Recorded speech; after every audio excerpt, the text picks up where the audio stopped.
to cancel my son's membership. Can I ask why? Because this prick here, I'm sorry? he's trying to my wife. Thank you for coming in, Victor. Let's talk. I'm sorry you're upset, Victor, but it's best you leave and we can talk another time.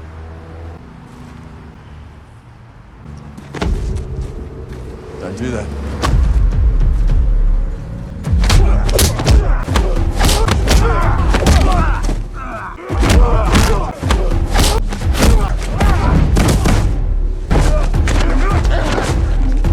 I want to see you here again. Nagsimula ang pelikula kay Alex Faulkner, isang dedikadong taekwondo teacher, na nasa kanyang bahay habang naghahanda para sa kanyang araw. Pagkatapos ng mabilis na almusal, nagmamadali siyang pumunta sa taekwondo school na itinatag niya 5 taon na ang nakakaraan, sabik na makasama ang kanyang mga estudyante. Pagdating doon, binati siya ni Julie, ang kanyang hipag, na nagsisilbing admin ng paaralan. Nagbahagi siya ng balita tungkol sa isa sa mga dating estudyante ni Alex, na ngayon ay isa ng MMA champion, na naging vocal sa social media tungkol sa kagustuhang hamunin si Alex. Gayunpaman, nang napanood ni Alex ang video ng paghamon, ngumiti lang siya at mas piniling wag itong patulan.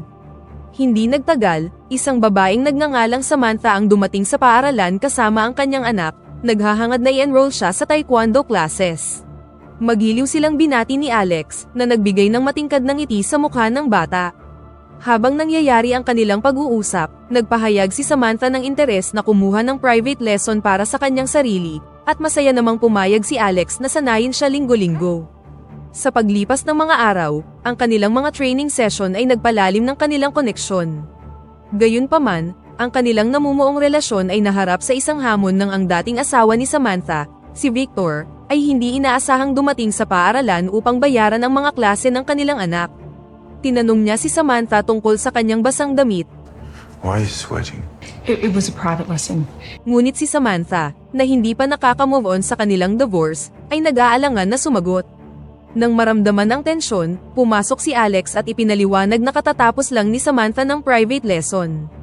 Kalaunan ng hapong yun, si Alex ay nagsagawa ng mga training session para sa mga bata, na sinundan ng mga teenager at matatanda hanggang alas 9 ng gabi. Sa paglipas ng panahon, habang nagpapatuloy si Samantha sa kanyang private lesson, nabuo ang isang ugnayan sa pagitan nila ni Alex. Pagkatapos ng isang partikular na pagsasanay, inimbitahan ni Samantha si Alex sa isang hapunan, at masaya niya naman itong tinanggap. Habang kumakain sila ng gabing yun, nagtanong si Alex tungkol sa anak ni Samantha, na hindi niya kasama sa mga oras na yun.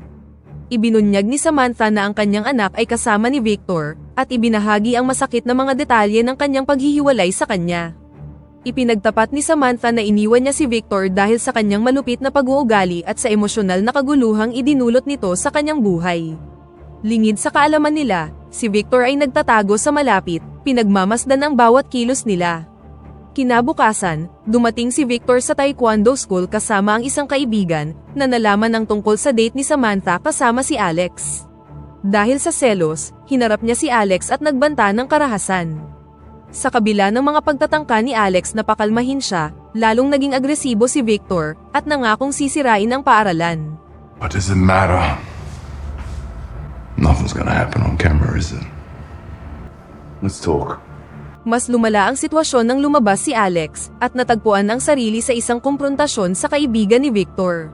I'm sorry you're upset, Victor, but it's best you leave and we can talk another time.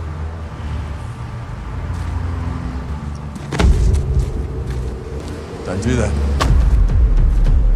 Sa isang mabilis na pagpapakita ng husay, mabilis siyang natalo ni Alex.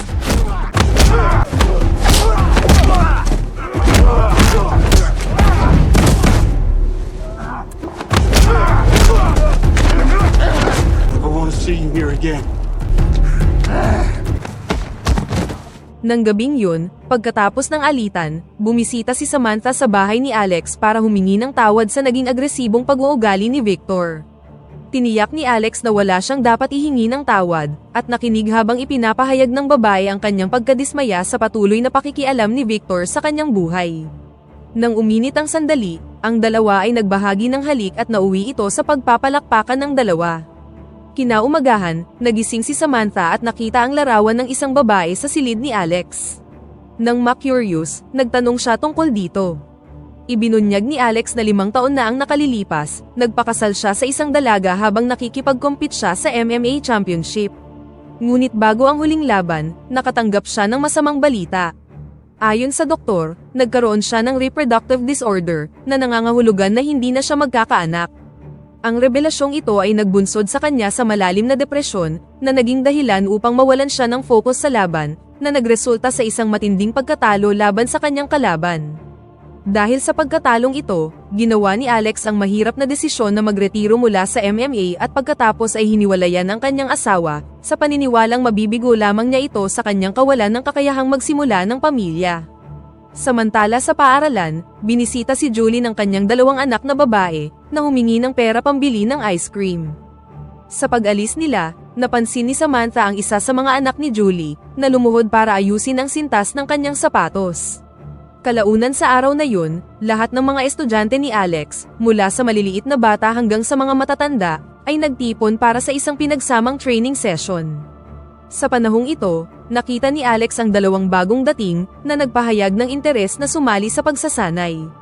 Malugod niya silang tinanggap at inanyayahan silang lumahok. Ngunit kalaunan, ang 2 individual na ito, na kinilala bilang si Ethan at ang kanyang subordinate, ay nagsimulang magpakita ng kabastusan sa isa sa mga estudyante ni Alex. Nilinaw nila na nandoon sila para hamunin ang kanilang guro. Ngunit dahil ayaw ni Alex ng gulo, magalang niya silang pinakiusapan na umalis. Gayunpaman, tumindi ang tensyon nang inatake siya ng isa sa kanila na nagresulta sa isang malupit na tunggalian.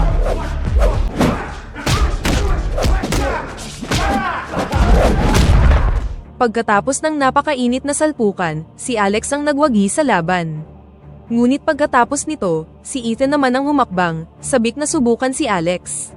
Nang malapit na silang maglaban, dumating si Julie na may dala-dalang balita, at sinabing papunta na ang mga pulis.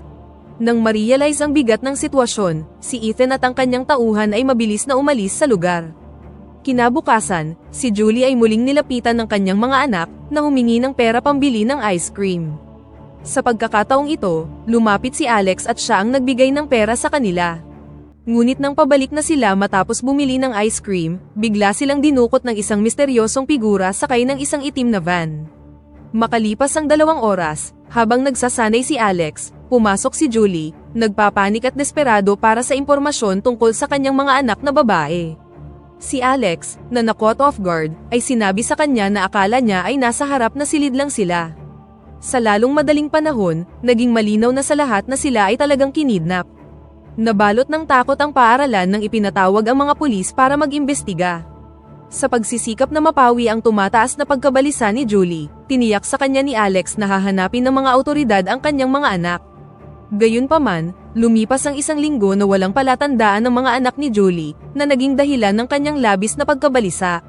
Sinubukan niyang makipag-ugnayan sa kanyang asawa, ang nakababatang kapatid ni Alex na naglilingkod sa militar, ngunit hindi ito makontak sa mga oras na yun. Sa sobrang kalungkutan, pumunta si Julie sa banyo, kung saan naisipan niyang uminom ng maraming antidepressant. Samantala, sa harapang silid, si Alex ay kasama si Samantha, na kasalukuyang nagtatrabaho bilang admin ng paaralan. Nang maramdamang merong mali, nagpa siya si Samantha na tingnan si Julie sa banyo, at natagpuan siyang walang malay sa sahig. Mabilis na kumilos sina Alex at Samantha, at agad na isinugod si Julie sa ospital. Samantala, makikita ang mga kidnapper na pinapakain ang 2 anak ni Julie at gayon din ang iba pang mga dinukot na bata, na nagpapahiwatig na mas marami ang biktima kaysa sa akala ng iba. Nang gabing yun, pumunta si Samantha sa isang parking lot para sunduin ang kanyang anak mula kay Victor. Habang naghihintay sila, binanggit ni Victor ang kaso ng 2 dinukot na babae, kung saan ipinahayag niya ang kanyang pagkabahala sa pamamagitan ng pagsabi na kung may mangyari sa kanyang anak, si Samantha ang pananagutin niya. Si Samantha, naramdam ang bigat ng sitwasyon, ay ipinaliwanag na wala pa ring lead ang pulisya sa mga nawawalang bata. Bago maghiwalay ng landas, pinaalalahanan siya ni Victor na laging bantayan ang kanilang anak at nangakong tutulong sa paghahanap sa mga dinukot na babae. Bumalik ang eksena kay Alex, na nilapitan ng isa sa kanyang mga estudyante, ang parehong lalaki na humamon sa kanya sa social media. Ang estudyante ay nasasabik pa rin sa isang lihim na tunggalian at nagtanong tungkol sa katayuan ng mga anak na babae ni Julie. Ipinaalam sa kanya ni Alex na nananatili silang nawawala at kasalukuyang nasa ospital si Julie. Nang tinanong ni Alex ang mag-aaral kung bakit gustong-gusto niya siyang labanan, sumagot ang lalaki na hindi niya maaaring tawaging MMA champion ang sarili maliban na lang kung matatalo niya si Alex. Nag-aatubiling tinanggap ni Alex ang hamon, at nasangkot sila sa isang mabangis na tunggalian. But if I beat you, can you live with that? Ang parehong mga mandirigma ay nagpakita ng kahanga-hangang lakas at kasanayan, ngunit sa huli, si Alex ang nagwagi.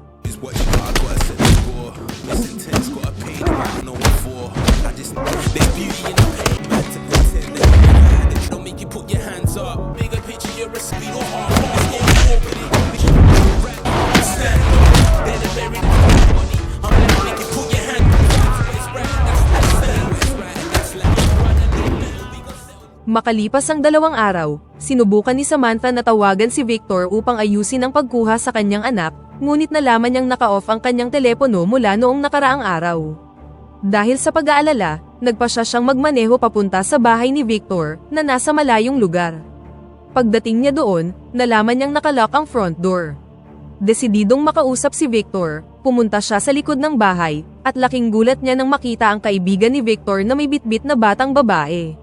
Bumilis ang tibok ng kanyang puso nang makilala ang isang sapatos na pagmamayari ng isa sa mga anak ni Julie sa malapit. Isang nakakakilabot na realisasyon ang sumalubong sa kanya, si Victor ang nasa likod ng pagkidnap sa mga anak ni Julie at iba pang mga bata. Palihim na lumapit si Samantha sa silid kung saan nakakulong ang mga bata, at hinintay ang pag-alis ng kaibigan ni Victor. Gayunpaman, nagsimula siyang magpanik nang sa wakas ay nakita na niya ang mga takot na bata. Sa desperadong pagtatangka na humingi ng tulong, sinubukan niyang ipadala ang lokasyon kay Alex, ngunit nang pindutin niya ang send, may humampas sa kanya mula sa likuran. Ngunit sa kabutihang palad, nakarating ang mensahe kay Alex bago namatay ang kanyang telepono. Nang magkamalay si Samantha, nakita niya ang kanyang sarili nakaharap si Victor. Nabalot siya ng takot nang tanungin niya kung nasaan ang kanyang anak, at kung bakit niya kinidnap ang mga bata. Malamig lang na tiniyak ni Victor sa kanya na ligtas ang kanilang anak, ngunit ibinunyag ang kanyang masamang plano na ibenta ang mga dinukot na bata sa Romania para kumita ng malaking pera. Sa sobrang galit at pagiging desperado, sinubukan ni Samantha na lumaban, ngunit sinaktan muli siya ni Victor, na naging sanhi para mawalan muli siya ng malay. Pagkatapos ay inutusan ni Victor ang kanyang kaibigan na ikulong si Samantha sa isang hawla, habang siya naman ay pupunta upang tingnan ang kanyang anak. Makalipas ang ilang sandali, nakita niya ang kanyang anak na nakatutok sa mga video game, at sinabi sa kanya na oras na para umalis. Sabay silang umalis sakay ng isang sasakyan, habang ang kaibigan naman ni Victor ay naiwan, nakikinig sa malakas na musika, at walang kamalay-malay sa nangyayaring kaguluhan sa kanyang paligid. Ilang sandali pa, dumating si Alex sa bahay ni Victor. Kumatok siya sa pintuan, ngunit ang kaibigan ni Victor, na hook sa kanta ng Bini, ay nabigong marinig siya. Dismayado ngunit determinado, pumunta si Alex sa likod ng bahay, habang tinatawag ang pangalan ni Samantha. Sa sandaling yun, nakarinig siya ng mahinang paghingi ng tulong at nagmamadaling nagtungo sa ingay. Pagdating niya doon, nakumpirma ang kinatatakutan ni Alex. Natagpuan niya ang lahat ng dinukot na bata, kabilang ang mga anak na babae ni Julie, na nakakulong sa loob ng isang hawla. Nang walang pag-aalinlangan, mabilis niyang binuksan ang hawla at pinalaya ang mga bata, kasama na si Samantha, na kasama nila. Habang naghahanda na silang tumakas, napansin ni Alex na ang isa sa mga batang babae ay labis na nanghihina at hindi na makagalaw. Lumuhod siya sa tabi ng bata, hinikayat siyang manatiling matatag, at tiniyak sa kanya na abot kamay na ang kalayaan. Tahimik silang naglakad patungo sa garahe para maghanap ng sasakyan, ngunit lingid sa kaalaman nila, nagising na pala ang kaibigan ni Victor at ngayon ay patungo na sa likod ng bahay. Sa kabila ng tumitinding tensyon, si Alex at ang iba pa ay nagawang makatakas ng hindi napapansin, na iniwan ng kaibigan ni Victor na nalilito. Makalipas ang ilang minuto, nakatanggap si Victor ng tawag mula sa kanyang kaibigan, na ipinaalam sa kanya na nakatakas si Samantha at ang mga dinukot na bata. Sa pagpanik, tinawagan ni Victor ang telepono ni Samantha, ngunit hinimok siya ni Alex na wag itong sagutin hanggat hindi sila nakakarating sa istasyon ng pulisya. Gayunpaman, nagpatuloy ang pagtawag ni Victor, dahilan para mapuno si Samantha ng pag-aalala para sa kanyang sariling anak. Nang sa wakas ay sumuko na sa pressure, sinagot na ni Samantha ang tawag. Sa video call, inutos ni Victor na ibalik niya ang mga bata at iwasang makipag-ugnayan sa pulisya, at nagbanta na papatayin ang kanyang anak kapag hindi siya sumunod. Ang tense na sandaling ito ay nagbunyag sa tunay na kulay ni Victor, wala siyang pakialam sa sarili niyang anak. Upang bigyang diin ang kanyang pagbabanta, tinutukan niya ng kutsilyo ang kanyang anak, handa nang saktan ang bata. Sa harap ng nakakatakot na katotohanan ito, ginawa ni na Samantha at Alex ang mahirap na desisyon na huwag i-report si Victor sa mga awtoridad. Sa halip, matapang na hinamon ni Alex si Victor na pumunta sa kanyang taekwondo school kung gusto niyang makuha ang mga bata. Habang nagmamaneho sila patungo sa paaralan, nakita sila ng isa sa mga estudyante ni Alex, isang pulis, ngunit hindi niya napansin ang urgency ng sitwasyon at hindi nakialam. Pagdating sa taekwondo school, nagmamadaling pinapasok ni Alex ang mga bata. Gayunpaman, isang alon ng pangamba ang bumalot kay Alex nang mapansin niyang wala ng buhay ang batang nanghihina. Nalulungkot ngunit nakafocus, alam niyang kailangan nilang kumilos ng mabilis. Samantala, si Victor at ang kanyang mga tauhan, isa na rito si Ethan, ang troublemaker kanina, ay dumating na sa taekwondo school. Muling tinawagan ni Victor si Samantha, inutos na ibalik niya ang mga bata kapalit ng kanyang anak. Sa isang sandali ng pagsuway, inagaw ni Alex ang telepono at sinabi kay Victor na ibabalik lamang niya ang mga bata kung ibabalik muna niya ang anak ni Samantha. Ang pagsuway na ito ay nagpasiklab sa galit ni Victor, na nagutos sa kanyang mga tauhan na pumasok na sa loob at kunin ang mga bata, habang inuutusan si Ethan na manatili sa kanyang tabi. Makalipas ang ilang sandali, ang ilan sa mga tauhan ni Victor ay nakapasok na sa entrance ng paaralan, at nagkaroon ng kaguluhan nang sumiklab ang isang matinding bakbakan sa pagitan nila ni Alex.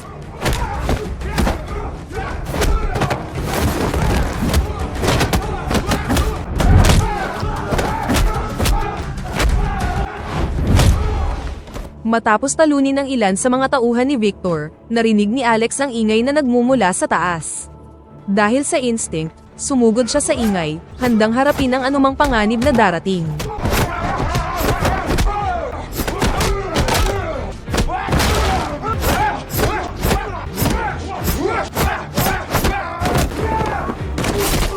Ilang sandali pa, nakarinig siya ng yabag na papalapit sa kwartong pinagtataguan ni Samantha at ng mga bata.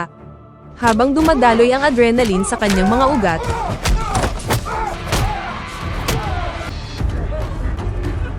mabilis na pinatumba ni Alex ang kanang kamay ni Victor at tumakbo patungo sa pintuan upang iligtas sina Samantha. Sa isang tense na paghaharap, mabangis na lumaban si Alex at sa huli ay napatay ang lalaki, na nabunyag na ang subordinate ni Ethan. Sa sobrang pagod, kinuha ni Alex ang baril ng intruder at iniabot ito kay Samantha, at inutos sa kanya na huwag mag-alinlangan kung may magtangkang pumasok. Nang ligtas na si Samantha at ang mga bata, pumunta si Alex sa ibaba, ngunit natagpuan niya ang kanyang sarili na kaharap muli ang kanang kamay ni Victor. Matindi ang kanilang naging laban, na ang bawat suntok ay testamento ng kanilang determinasyon. Nang nagsimula ng mapagod si Alex, ilan pa sa mga tauhan ni Victor ang sumugod, na umatake sa kanya mula sa lahat ng panig. Gaya ng isang zombie, muling bumangon ang kanang kamay ni Victor, na naglunsad ng isa pang pag-atake. Sa isang desperadong pagpupumiglas, kinuha niya ang isang kutsilyo at itinutok ito sa puso ni Alex, ngunit mahusay na napigilan ni Alex ang kanyang pag-atake. Samantala, lalong nabalisa si Victor dahil hindi pa bumabalik ang kanyang mga tauhan mula sa kanilang misyon. Sa sobrang pagkadismaya, ipinadala na niya si Ethan sa laban. Sa wakas, natuloy na ang laban ng dalawang fighter, at kahit napagod na si Alex, ginamit niya ang natitira niyang lakas at sa huli ay nagtagumpay siya laban kay Ethan.